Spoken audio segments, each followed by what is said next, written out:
بانگەشەی هەڵبژاردن لە دەڤەری ڕاپەڕین بەردەوامی هەیە و لەو چوارچێوەیەدا سۆران عومەر کاندیری ژمارە 22 لە سنووری ئیدارەی ڕاپەڕین و قەزای دووکان سەردانی ناو بازاری ناحیەی چوارقوڕنەی کردو لەلایەن چین و توێژە جیاوازەکانەوە پێشوازی گەرمی لێکرا.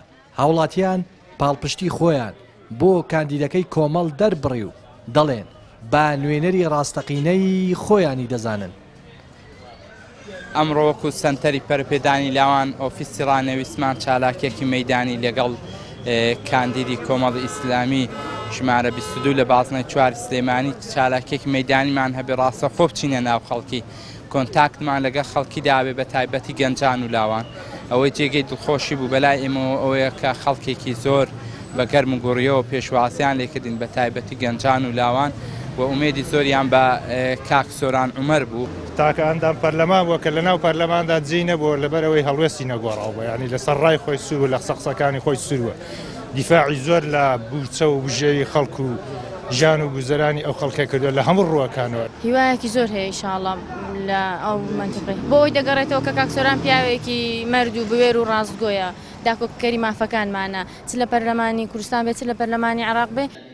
هەر لە چوارچێوەی بانگەشەی هەڵبژاردندا ئەنجومەنی ڕانیەی کۆمەڵ سیمینار و دیدارێکی بۆ سۆران عومەر ڕێکخست. بەشداربووانی سیمینارەکە دەڵێن هیوا و ئومێدێکی زۆریان با کاندیدەکەی کۆمەڵ هەیە کە ببێتە داکۆکیکەری ڕاستەقینەی مافەکانیان. ئەو سیمینارەمان ڕێکخستووە بۆ خوشک و برایانمان لێروکانە بۆ پشتیوانیکردن لە کاندیدی ژمارە 22 کاک سۆران عومەر لە بازنەی چواری دەڤەرەکەمان بۆ ئەوەی کە سەرخستنی ئەو لیستەی و بۆ سەرخستنی کاندیدەکەمان کە کاندیدەکی بوێر و دەستپاک و ئەمین و بە جورئەتە.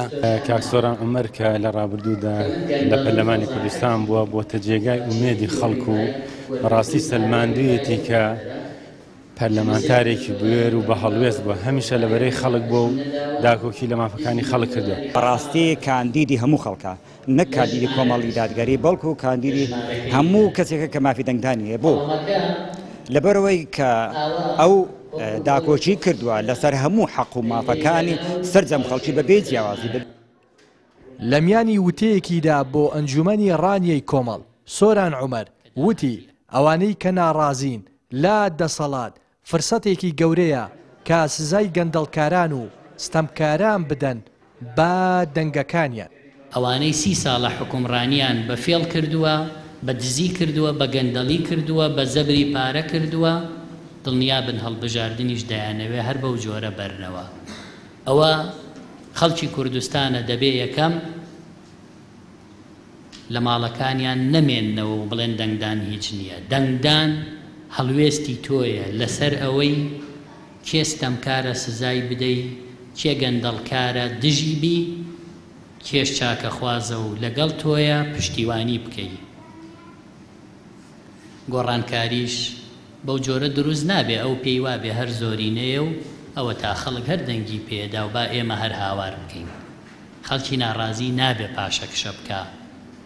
ئەرکێکی قورس نییە بەشداری لە دەنگدانە بەڵکو فرسەتێکی گەورەیە بۆ سزای گەندەڵکاران. نابێ خەڵک بێهیوا بێ. گۆڕانکاری بە بێهیوایی دروست نابێ. هیوا و ئەمەل گۆڕانکاری دروستەکە کە پێت وایە لە هەر قۆناغێکە چی بتوانی دژی ستەمکاری و گەندەڵی بیکەی دڵنیابە دەگەیتە ئەو ئامانجەی کە هەتا پاشەکشە بکەی دواترەکەوی تەخیرترە بی لە گۆڕانکاری.